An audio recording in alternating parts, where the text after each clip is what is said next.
அமித்ஷா அவர்களிடம் செங்கோட்டையன் அவர்கள் பேசுகிறார். பேசிட்டு நேராக டெல்லியிலேருந்து கிளம்பி சென்னைக்கு வராரு. வர்றவங்க கிட்ட கொஸ்டின் கேட்குறாங்க. சார், நீங்கள் ஏதோ கோயிலுக்கு தானே போகிறேன்னு சொன்னீங்க அப்படின்னு தானே கேட்டிருக்கணும்.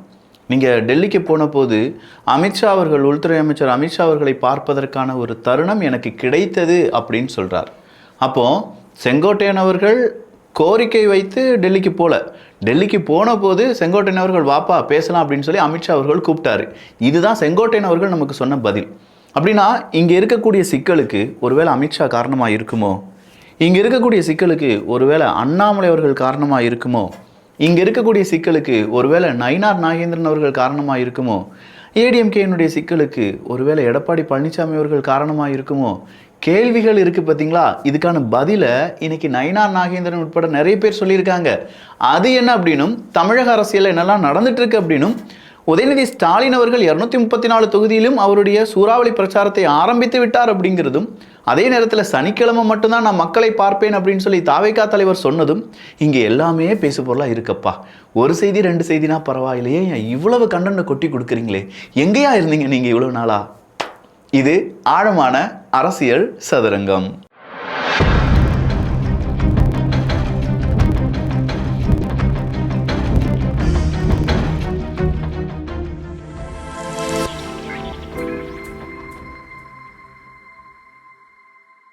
கூட்டணி அப்படிங்கிற ஒரு கூட்டணியிலிருந்து டிடிவி தினகரனை பிச்சு விட்டுட்டாங்க. அவராக போயிட்டாருன்னு வச்சுக்கோங்களேன். ஓபிஎஸ் அவர்கள் இல்லை, நான் திமுகலேயே போய் ஜாயின் பண்ணிக்கிறேன்ப்பா அப்படின்னு சொல்கிற அளவுக்கு ஓ பன்னீர்செல்வம் அவர்கள் ஒரு சின்ன தர்ம யுத்தத்தை நடத்தினார், ஒரு மினி தர்ம யுத்தம். ஆனாலும் மனுஷன் மறுபடியும் அப்படியே இருக்காருன்னு வச்சுக்கோங்களேன். அப்போ டிடிவி தினகரன் அவர்களிடம் கேள்வி கேட்குறாங்க, திமுகவில் ஜாயின் பண்ணுவீங்களா? அதுக்கு நாங்கள் இல்லை, அதுக்கு நாங்கள் ஆள் இல்லை. அது ஒருவேளை விஜய் அவர்களுடன் கூட்டணி வச்சுக்கிடுவீங்கன்னா அது வேணால் சாத்தியப்படலாம், வருங்காலம் அதற்கான பதிலை சொல்லும், இன்னும் நிறைய நாட்கள் இருக்குது அப்படின்னு சொல்லி அஸ் யூஷுவல் அரசியல் டைலாகை நம்ம அங்கே பார்த்தோம். அப்போ அதே டிடிவி தினகரன் அவர்கள் இன்னைக்கு இன்னொரு ட்விஸ்ட்டை வைக்கிறார். ட்விஸ்ட்டு மேலே ட்விஸ்ட்டு வச்சு என்டிஏ கூட்டணியில் நம்ம மறுபடியும் வரணும்னா முதலமைச்சர் கேண்டிடேட் பேரை மாற்றுங்கப்பா அப்படிங்கிறது தான். எங்கள் எடப்பாடி பழனிசாமி அப்படிங்கிற பேரை மாற்ற முடியுமா? வேறொரு தலைவரை கண்டுபிடிச்சி உள்ளக்க கொண்டு வர முடியுமா அப்படின்னு கேட்டால், அப்படி ஏதாவது நீங்கள் செஞ்சீங்கன்னா நான் என்ன சொல்கிறேன், உள்ளே வரேன், என்டிஏ கூட்டணிக்குள்ளே வரேன். அப்படி இல்லையா, tata bye bye see you, நான் வேறு கூட்டணிக்கு போகிறேன் அப்படின்னு சொல்லி டாடா காண்பிக்க ரெடி ஆகிட்டாரு நம்ம டிடிவி தினகரன் அவர்கள். ஸோ இப்போது டிடிவி தினகரன் அவர்கள் கொடுத்திருக்கக்கூடிய அறிவிப்பின்படி எடப்பாடி பழனிசாமி அவர்கள் தான் இங்கே ஒட்டுமொத்த சிக்கல். அமித்ஷா அவர்கள் தான் எடப்பாடி பழனிசாமி அவர்கள் முதல்வர் வேட்பாளர் அப்படின்னு சொன்னாங்க. அப்போ அமித்ஷா அவர்கள் எடுத்த முடிவையே டிடிவி தினகரன் அவர்கள் மதிக்கவில்லை அப்படிங்கிறது தான் அர்த்தம். என்ன அமித்ஷா, உங்களுக்கு மரியாதை இவ்வளோதானா தமிழ்நாட்டில் அப்படிங்கிற மாதிரி இருக்குது. இந்த 2-3 தினங்கள் பாருங்களேன், நம்ம திமுக, விசிக இல்லாட்டி வேறு கட்சிகள், நாம் தமிழர் கட்சி, தாவேக்காலாம் அதிகமாக பேசாமல் ஒரே அதிமுக பற்றி மட்டுமே பேசிகிட்டு இருக்கோம். ஏன்னா அதிமுகவில் அவ்வளவு சிக்கல் இருக்குது, அதிமுகவினுடைய அரசியலில் அவ்வளோ ஓட்டைகள் இருக்குது. இவங்க இதை நிவர்த்தி பண்ணி ஓட்டையெல்லாம் அடைச்சி மறுபடியும் திமுகவை எதிர்த்து ஓட்டு வாங்கி என்ன செய்ய போகிறாங்க அப்படிங்கிறது தெரியலை. அடுத்ததாக இபிஎஸ் சூறாவளி சுற்றுப்பயணம். இபிஎஸ் சூறாவளி சுற்றுப்பயணம் மேற்கொண்டு வருகிறார். இபிஎஸ் தலைமையில் ஒன்றுபட்ட இயக்கமாக உள்ள அதிமுகவை கட்டுக்கோப்பாக வைத்துள்ளார். எங்க மறுக்காவாசி இபிஎஸ் தலைமையில் ஒன்றுபட்ட இயக்கமாக உள்ள அதிமுகவை கட்டுக்கோப்பாக வைத்துள்ளார்.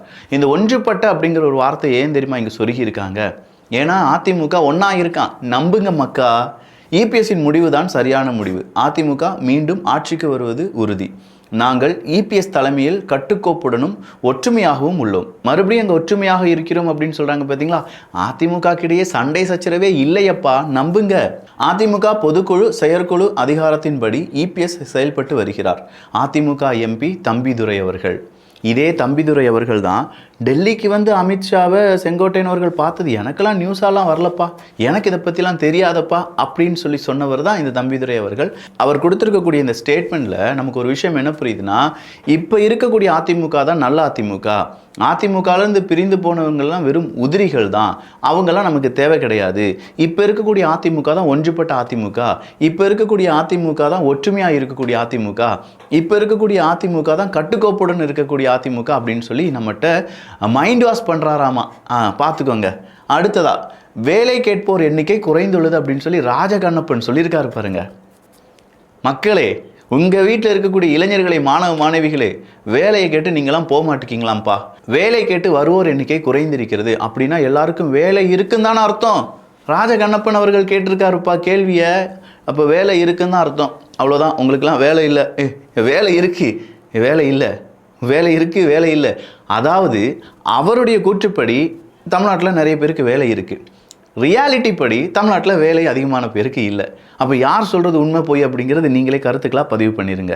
நெக்ஸ்ட் ஒன், அண்ணாமலை அவர்கள் காலம் கனியட்டும். ஏன் காலம் கனிய வேண்டும்? எடப்பாடி பழனிசாமி அவர்களுடைய தலைமையில் இப்போ இந்த தேர்தலை சந்திப்பதற்கான அந்த ஒரு வியூகத்தில் டிடிவி தினகரன் அவர்கள், ஓபிஎஸ் அவர்கள் வெளியேறிவிட்டார்கள் அப்படின்னு சொல்கிறத என்னால் அக்செப்ட் பண்ண முடியலை. கொஞ்சம் நாட்களாகவே தமிழ்நாட்டு அரசியலில் நடக்கக்கூடிய விஷயங்கள் உன்னிப்பாக கவனிக்கும் போது நிறைய ஏமாற்றங்கள் எனக்குள்ளே இருக்குது. ஆனாலும் காலம் இருக்கிறது, அந்த காலம் கனியட்டும் அப்படின்னு சொல்லியிருக்கார் அண்ணாமலை அவர்கள். அண்ணாமலை அவர்கள் இது மட்டும் கிடையாதுங்க, அரசு நிர்வாகம் என்பது 24 மணி நேரம் செய்யக்கூடியது, 24/7. கரெக்டு தானே?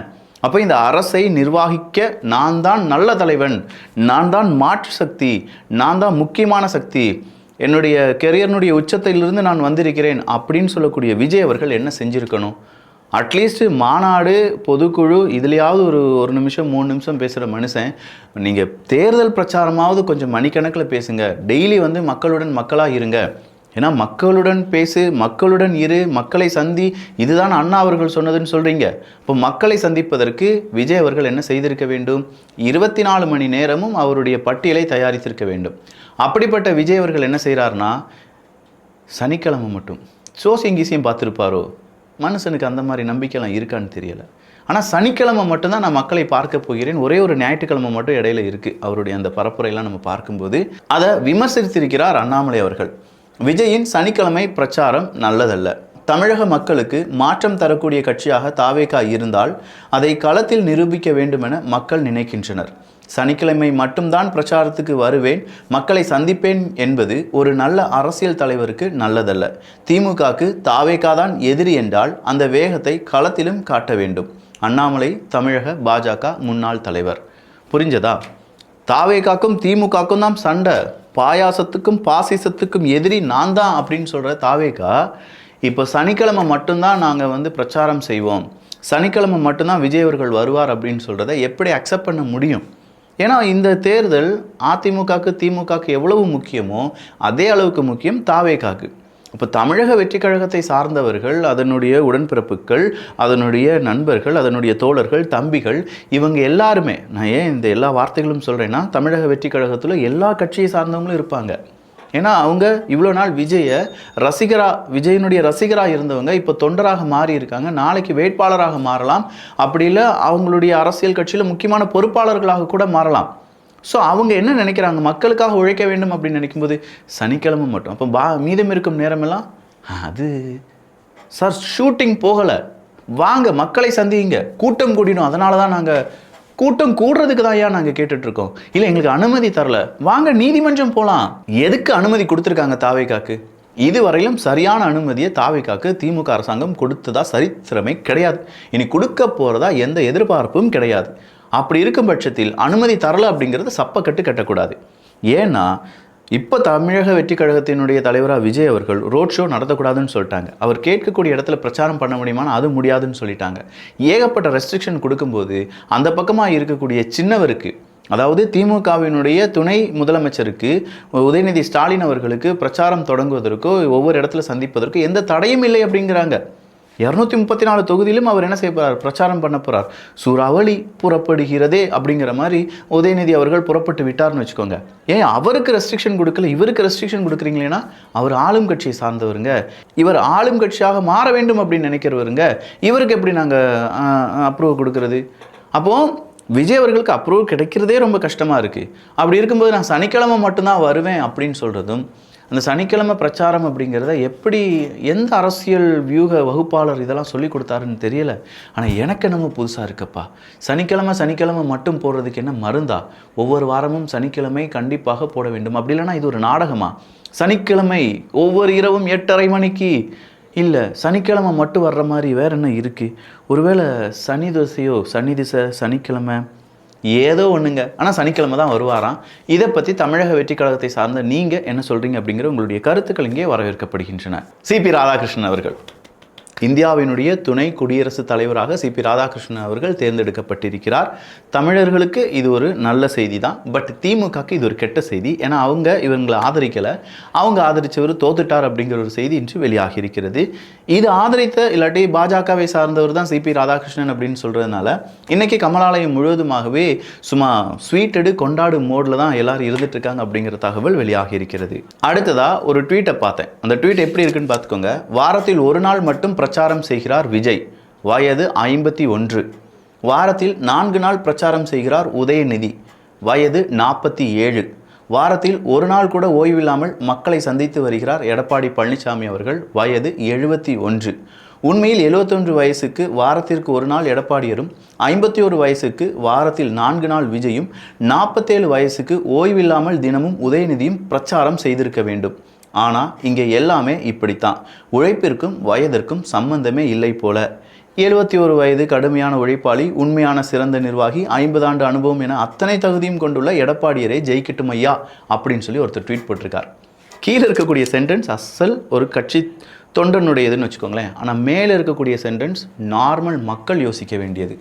51 வயசு, 47 வயசு, 71 வயசு அப்படிங்கிற போது மக்களுக்காக யார் அதிகம் உழைக்க வேண்டும், மக்களுக்காக யார் அதிகம் ஓட வேண்டும், மக்களுக்கு நான் நல்லது செய்ய போகிறேன் அப்படிங்கிற ஒரு வாரத்தில் ஒரு நாள், மக்களுக்கு நாங்கள் நல்லது செஞ்சிட்டோம் அப்படிங்கிறவங்க வாரத்தில் 4 நாள், எதிர்கட்சியாக இருக்கிறவங்க வாரத்தில் முழு நாள்.